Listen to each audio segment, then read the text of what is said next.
United DC-7 and a TWA L-1049 collided over the Grand Canyon. 128 people were killed. Before that, airspace was uncontrolled. Basically, you had all this new emerging aviation coming out of World War II and airplanes and everybody was traveling and times were good, but airspace was uncontrolled. And they had the thing called see and avoid. That's how you flew. You went up, anybody could get in an airplane and go fly anywhere and no radios to talk to people basically and control everything. You could go anywhere you wanted to go. You just kind of see and avoid it. But after that collision, suddenly we invested millions and millions of dollars in building, long range radars, air traffic control centers. And in the 50 years, we've now come up with, class A, B, C airspace with limited access, equipment requirements, pilot requirements. Now we have TCAS for collision avoidance and an ADS-B now. But essentially, collision avoidance is in the cockpit. TCAS put collision avoidance in the cockpit because back in the day, when you flew around in a crowded airspace, you got told, you have traffic at 2 o'clock, 4 miles, altitude unknown. Well, that took you a long time to scan where that traffic was. And now that we've got Mode C and TCAS, now you look at a display in your cockpit and it shows you the altitude and direction you need to look to see that. And you're still seeing and avoiding, right? And TCAS is giving help to airlines. They tell you to descend and climb and all that. But TCAS is left to the situational awareness of the pilot. So when we talk about space situational awareness, is our ability to understand where everybody is and where they're going, not what they're doing, because that's like space domain awareness that the military, I like the term space domain awareness versus space situational awareness, because I think space situational awareness is not where it's supposed to be yet. It has to be on the part of the participants, the space actors need to have space situational awareness. And that's an fundamental thing. Welcome back to the Cold Star Project. I am Jason Kanigan, the founder of Cold Star Technologies and your host. I'm here with Mike Maloney. He is the founder of something called Satellite Design for Recovery. He's been on before, and as soon as we were done having that conversation, I was like, Mike, let's get back on for another one because we have more to talk about here. So today we're going to talk about the wacky world of space traffic management. Thanks for being here, Mike. Well, thanks for having me. I appreciate it. You bet. So something is dreadfully wrong. Something is rotten in Denmark and in space about satellite tracking, space traffic management. What is it? Well, it's a bit of a misnomer. It's aspirational, not definitional. We're not in space traffic management. We're building space traffic management. And you can't have space traffic management without a whole other bunch of parts working together. And we're just not there yet. And the idea that I run across is that people understand that, oh, well, this should be all taken care of because we're launching all this stuff into space. We must therefore have space traffic management. And the answer is no, we're scrambling to get to the point where we have space traffic coordination. Management is just far too much of a concept right now to consider that we have anything close to it. Okay. And I've had other guests on this show before who are really into the physics of the tracking. And again, we've discussed this, but I want to repeat this for anybody who just happened to wander into this show and hasn't seen any of those or listened to any of those episodes. You think, like you said, this stuff must be figured out already. And no, it doesn't even really exist. The physics is not right that's being used. Remember Dr. Marie Bourgeois saying, look, they're designed as cannonballs, these satellites, the way that they're being tracked. When was the last time you saw a satellite that looked like a cannonball that was round, right? Normally they're rectangular or something, cubic. So what was going on with old space in terms of a paradigm? Maybe let's begin with that, the way people were thinking or had been thinking about space. It's very important for people to understand that space was big in the day. There was no worry. You threw stuff up there. The guys who launched Sputnik did not worry about collisions. They knew there was nothing else up there other than meteorites, and so they didn't have to worry about it. And so we did that for decades now, where you just launched it up there, and occasionally you'd look at it or track it, or you'd connect to it to give it a command, or you'd look at what its orbit is to make sure it's in the right orbit. But you didn't worry about collisions, and it was really crowded. And now that we've got so many more objects up there and so much more debris up there, the space we have is called the Space Surveillance Network, which is a network of ground sites that track satellites, and it's never been built for this. It's been cobbled together from a bunch of different programs, missile defense and space surveillance and all that. This has not been something that's been sat down and designed from scratch to accommodate what we're doing, and they don't have the funding. They've never had the funding, and we don't have a space surveillance network that's adequate for the task we have today, let alone the one we're looking in the future. and we don't have the computational power or the user interfaces or any of the tools we need, for example. And the Department of Commerce is looking to take this over from the Air Force, and the Air Force doesn't want to really give up control. So this idea of this centralized master authority of allocating orbits where we don't even control the individual orbits of satellites and have no authority to maneuver satellites or order maneuvers of satellites is so foreign a concept that it needs some sort of a structure by which we can talk about where we are and where we're going. The natural tendency is to look at air traffic control, but air traffic control has had 50 years, 60 years of development to get to refine to where the point is. And I'll talk a little bit more about that, about how we got there in air traffic control. But anyway, the problem is that we presume that there's this controlling authority and we're launching all these satellites, but we're really still relying on the old paradigm of space is big. And we trust to luck, and we're operating in the blind. And I can give many examples. Obviously, the Iridium Cosmos collision is one of those examples where we had a maneuvering satellite that was impacted with a dead object, and you'd think, well, that's not going to happen, and it did happen. So, there's a flaw in the system when a maneuverable operating satellite is hit by debris and is destroyed and creates a big debris field. Obviously, we don't have space traffic management. Okay. So some thinking about changing is really required here. And I know from being a change agent, change is hard. People don't like it.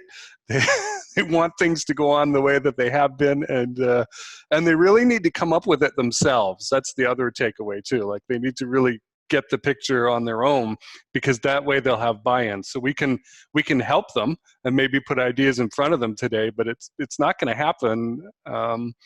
Maybe who's going to mandate this stuff? So let's define space traffic management. You've got a number on our Google Doc here. You've got a number of capabilities here listed. Let's kind of go through what you mean by space traffic management. So if I give you a resource to manage, the first question you would logically ask is, well, how much is there to manage? What is it, that I'm trying to manage? Well, we're coming into the game a little late because we've given so much of its capacity to debris that's basically unquantifiable, other than in a statistical sense.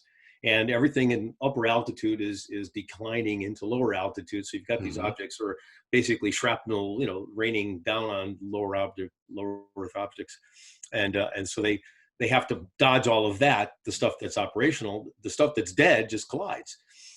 If it hits each other, it creates more debris field. Obviously, that's how we got the several 100,000 of the millions of objects we have in space today. So the question is, this is a globally shared resource. This is not something that, and we can go in the whole idea of how we divvied up the airspace and sovereign airspace and how we control our airspace. It's defensible. That's basically why. If we don't want you in there, we'll shoot you down. And then there's an altitude above which we said, okay, we can't shoot that down. So that's, open airspace, although not everybody agrees with that too. Some certain equatorial countries still claim geosynchronous orbital slots as theirs. They can't obviously enforce that, but that's their opinion. And so it's a global resource. And so we unilaterally grab this resource and put our low Earth orbiting objects up there because we can. And so if we want to have true space traffic management, we need a global managing system that allocates orbits and actually controls orbits. Because today all we do is coordinate frequencies, right? I mean, it's all about orbital radio use and frequencies and not the orbits itself. So space traffic management says we're going to control orbits and where physical things are moving through physical space. But really what we're coordinating is frequencies. And because of the physics of orbits, satellites meander all over the place. Yeah, and there's some big problems there. And I think the air traffic control system is interesting, but I don't think it works here. We'll have to explore that. But right now, how are we measuring that capacity and utilization? You mentioned radio frequency, but what else? I mean, there's nothing to stop the Americans putting up a satellite at 400 miles or something, or kilometers up there, and then the Russians putting one up right in that same orbit. It's one of the space traffic management exercises that I posted. Is if you imagine that, and I used Iridium as an example. They're my favorite talking point for debris, for a lot of reasons. But if you were to, if somebody were to say, I'm going to launch another satellite constellation like Iridium at their altitude because I want to have the same coverage, how would you enforce that coordination? If it was, somebody from the United States wanting to do it, the FCC would do that. and then you would force Iridium to coordinate. Who would compensate Iridium for the coordination that they would have to do? And then how would you synchronize these two constellations? And if somebody else wanted to do it, say China or Russia wanted to do the same thing, how would you enforce cooperation between those two constellations to ensure they didn't collide? Or you simply say, well, don't launch to that altitude, in which case you ceded that orbital altitude to Iridium because they were a first mover, and they now own that altitude because nobody wants to coordinate with them and they don't want to coordinate with anybody else. So that's kind of a great exercise of where does space traffic management get its sort of like legitimacy from, and then how does it enforce it? And then what do you do when let's say we manage this resource and then we over allocate it? What's our recourse? How do we say, okay, well, we screwed up, let's deorbit half your satellites? It's like, I'm not deorbiting half my satellites. Well, because the probability of collision has become too great because of some other event, that we couldn't foresee. Now you can't operate that many satellites at that altitude. And so these are the kind of like really tough questions of space traffic management, of how you get a control over what the utilization is going to be and then what the risks are. And generally the risks are risks from collisions and additional debris. Right. So we've got problems with space law, who takes care of what, where, and there's no sovereignty like that. There's measurement problems and tracking problems. We don't have that really. It's cobbled together, as you said. There's like Leo Labs and that who are trying to take care of this stuff. But I think people would be surprised to know how cobbled together this stuff is. And so where is the authority come from, right? Like nobody's going to bow to a nation. And it can't be run, I don't think, as an air traffic control system where you do have that top altitude of airspace. And then in there, between there and the surface of the Earth is like this airspace where we'll hand off control, right, of that airplane as it goes through space. And so the air traffic control is okay for that moment, right? That plane is being controlled by that controller, and then it's handed off to somebody else and it keeps getting passed on. But I don't see that in space because the space law problem is in the way again, right? So well, I think the key here is, and this is one of the things, the elemental things. Let's talk about air traffic control, because something is one of my favorite things. In June 30, 1956, a United DC-7 and a TWA L1049 collided over the Grand Canyon. 128 people were killed. Before that, airspace was uncontrolled. Basically, you had all this new emerging aviation coming out of World War II, and airplanes, and everybody was traveling, and times were good, but airspace was uncontrolled. And they had the thing called see and avoid. That's how you flew. You went up, anybody could get in an airplane and go fly anywhere, and there were no radios to talk to people basically and control everything. You could go anywhere you wanted to go. You just kind of see and avoid it. But after that collision, suddenly we invested millions and millions of dollars in building, long-range radars, air traffic control centers. And in the 50 years, we've now come up with, Class A, B, C airspace with limited access, equipment requirements, pilot requirements. Now we have TCAS for collision avoidance and an ADS-B now. But essentially, collision avoidance is in the cockpit. TCAS put collision avoidance in the cockpit because back in the day, when you flew around in a crowded airspace, you got told you have traffic 2 o'clock, 4 miles, altitude unknown. Well, that took you a long time to scan where that traffic was. And now that we've got Mode C and TCAS, now you look at a display in your cockpit and it shows you the altitude and direction you need to look to see that. And you're still seeing and avoiding, right? And TCAS is giving help to airlines. They tell you to descend and climb and all that. But TCAS is left to the situational awareness of the pilot. So when we talk about space situational awareness, and this is one of the aspects of space traffic management is, and you've heard this many times from many other guests, is space situational awareness is our ability to understand where everybody is and where they're going. Not what they're doing, because that's like space domain awareness that the military, I like the term space domain awareness versus space situational awareness, because I think space situational awareness is exactly not where it's supposed to be yet. It has to be on the part of the participants. The space actors need to have space situational awareness. And that's an fundamental thing. Okay, and that is interesting because my vision, you're changing my mind about it, before this talk was, well, why don't we just feed all the data into a central computer and it'll come up with all the hazards and, hey, here are the instructions, you should move this way to avoid this or whatever, right? But it does tend to remove the responsibility from the actors. So, The actors are yeah, ultimately yeah. responsible, and as they should be. If you look at the SpaceX and Aeolus near collision or incident not too long ago, where SpaceX claimed that they missed an email, and so they weren't aware of the increased probability of collision, and the ESA made a big deal out of the fact that they had moved their satellite because they decided that the risk was too great for a collision. And this is exactly the opposite of what space situational awareness is. But when I was in Houston, I had an experience that was exactly represented what's going on in space traffic management. I was driving out of the hotel I was at, going to the conference, and I was turning into the frontage road, and a guy was coming off the highway, and he was changing lanes to the center lane. I was getting in the right-hand lane, and he drifted over on his way over, and I noticed that and stopped and avoided a collision, and he was distracted, and he waved sheepishly as apology to me, and then we got to the light at the intersection. There was a traffic cop on the intersection. And I'm thinking to myself, this exactly dramatizes what we have as a problem with space traffic management. And here's a cop. He has perfect intersectional awareness, but no awareness of what went on just down the street. And this guy who wasn't aware at the time of my entering the road and his drifting out of the lane represented the problem that SpaceX had with their satellite. They're operating an operating satellite.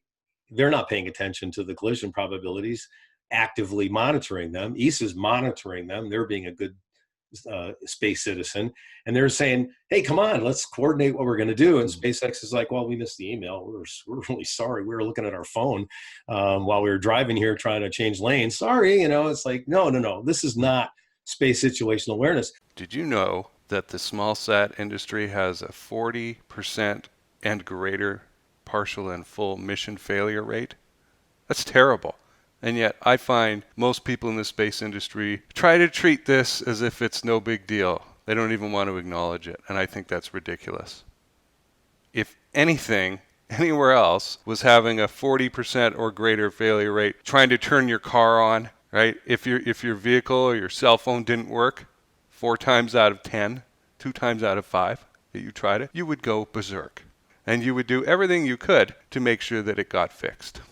The Small Sat Process Engineering Department at Cold Start Technologies is all about showing you how to manage processes better, to eliminate the causes at the root that create these partial and full mission failure rates. And you don't need to hear it from me. You can look this stuff up in studies. It just comes out of what you might think are the dumbest things. Oh, I know that. Well, to know but not to do means you don't know it. You rush the production schedule, you don't manage it right, you don't have the project sponsorship set up quite right, and the resources aren't there. You've got this mission launch date that's moving, and you just throw the schedule out the window. 1/3 to 1/2 of your project schedule needs to be for testing. And yet, this is the first thing to get smashed in the head by a wrench. As soon as the monkey wrench is thrown into the operation, testing time goes out the window. You want to avoid this problem? The answer is not more physical engineering. It's not. More engineers are not going to solve your problem. You have tons of engineers. I am not going to tell you how to engineer a satellite. I've got Dr. Rick Fleeter and other people on my team for that. And we're not going to come in there and tell you how to engineer it. But on the process side, and I have had engineers on this show say, engineers don't know nothing about processes. That's not me saying it, it's the engineers saying it, but I will definitely echo it. If you want to have a manufacturing process that ensures that your small sats, CubeSats get up there and work, come talk to us at Cold Start Tech. The problem with the framework of what I think people are trying to do, and the thing that kind of aggravates me, is that we want to have this old paradigm application of the centralized computer that this master computer, the wizard computer that knows everything and tells everybody to do things, and nobody else has to know what they're doing. I think it's the other way around. I think we got to put control in the cockpit where the operators are actually actively managing their space assets, and they're in control of it. It's their responsibility. They collect all the data. They do the collision analysis. They get the data from all of the sources they get it from, but it's their responsibility to make sure that their satellites are reporting their position actively, so that we don't have to go up and track it with radar, right? They tell us where it is, and then be responsible and coordinate with other people. It's absolutely anathema for two operating satellites to need space traffic management. No two operating satellites should ever be assigned or allowed to be in any point where they're going to intersect. Right? I mean, it's like two airplanes landing on the same runway. That's a failure of ATC. It's a massive failure of ATC for two airplanes to be approaching the same runway at the same time. You can't even think of it. It's like, that's like a complete failure. But two operating spacecraft coming together and needing to coordinate, avoiding a collision, that should be equally distasteful in our control world. Well, that is going to take some paradigm shifting and some new tools. I mean, we could clearly see that. They're going to need more data gathering and reporting and sharing tools, right? That maybe are not really existing yet today. So what kind of other bottlenecks do we have on space traffic management? What's going on that is stopping us or slowing us down from developing these capabilities? Well, I think that the idea that operators are going to launch into orbit and then just look at their mission and not have to contribute in any way to the space surveillance network that has to grow. Right now, it is not scalable at the moment, and Leo Labs is doing what they can do, but they need customers paying them to continue building out their network. The military needs more resources. I mean, we need pervasive monitoring of near Earth orbit in order to track what's up there and predict collisions more accurately, but also to keep track of debris on debris collisions. We need to put sensors on these potential collisions. Two satellites recently nearly collided over Philadelphia. It was a big thing, and we needed sensors on that. So people say, well, we didn't see any debris after the fact, so therefore we conclude they didn't collide.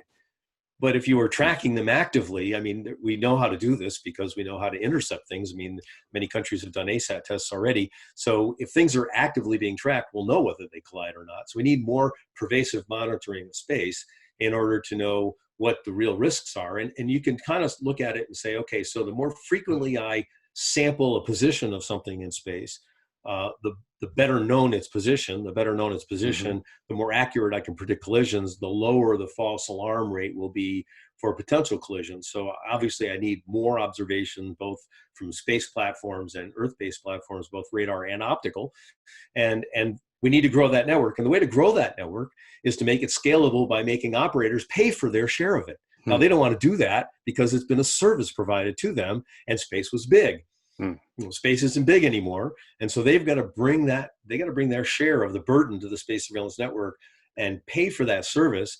And we need to provide data on all objects in space, not just operating spacecraft. So, as I said in my previous podcast with you, is that as we require the operators to provide ephemeris, the orbital data on all their objects, whether they're operating or not, the 25-year rule will kind of go away because they don't want to pay for it to be monitored and their ephemeris to be reported on for that whole lifetime. So the space surveillance network needs to grow. Space situational awareness needs to grow by making people responsible for their own space objects. And then I think you'll see that we'll have a better handle on all of it going forward.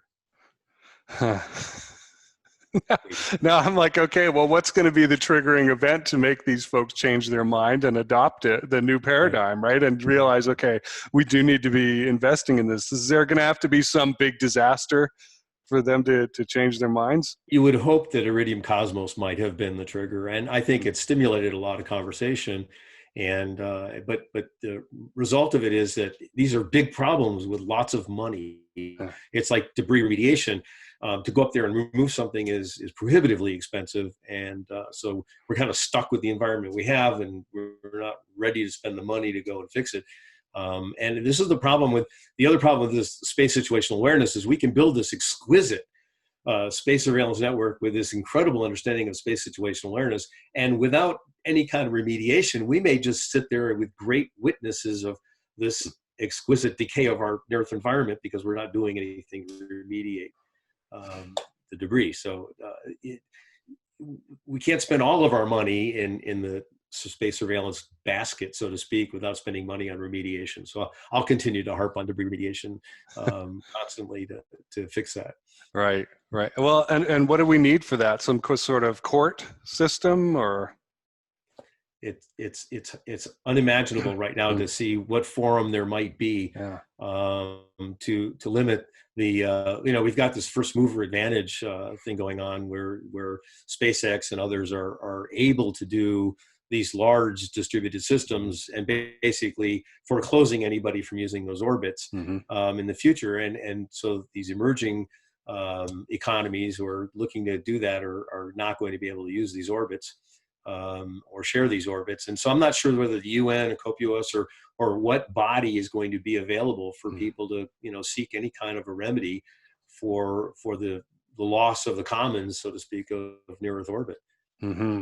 Okay, it might be time to have a few of the space lawyers I know back on, maybe a panel to discuss that. Probably a good idea. I don't know how we unravel that. It's a very complicated issue and one that goes to sovereignty and independence of operation and that sort of thing. So I think these are really crucial issues, and normally they've been solved through conflict. The result, you resolve a conflict, and then we all agree, okay, we're going to play nice in this area, and here's the rules we're going to ascribe to. And if we have the guidelines now, it took 10 years to get just guidelines. I joke that we're going to upgrade them to strong suggestions and that sort of thing. But the real question is in the next 20 or 30 years, how are we going to manage our use of near Earth space, considering all of what people are talking about with how we're going to space and things going up and down as we recover things from lunar orbit or materials from space, that sort of thing. Right. And we're gonna, all that cislunar space is gonna start filling up too, I'm sure. So where can people find out more about these issues or talk to you, Michael? Well, I'm at satdfr.org. My name is Mike Maloney, so you can find me on Facebook and LinkedIn. And one thing is I want to say that we need to, of course, mitigate debris. And that means we need to go to payloads only in orbit. No more launch debris. Nothing left in orbit that isn't operating. And I don't know how we get there. That's probably the first step to this whole thing, is to stop putting things up there that we need to track and dodge. And then work on getting the stuff down that's up there that we can remove to make orbit a little bit cleaner, a little safer.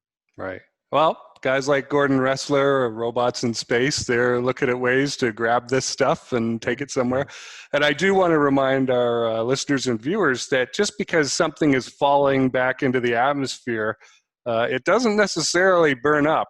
That's a myth that's been propagated, but there's no real proof of that. There's still studies being done as to what happens to a debris field as it comes through the atmosphere. It could still come down and kill people. So I read a fascinating paper looking at the cumulative risk of potential damage to aircraft from debris falling from space, and looking at the number of airplanes flying around, less so today than we were doing a couple of weeks ago. Yeah. But the number of airplanes that are flying around, you think it's not just debris on the ground, there's objects up there flying around as well. So there's some big risks up there that possibly could happen from a lot of debris falling.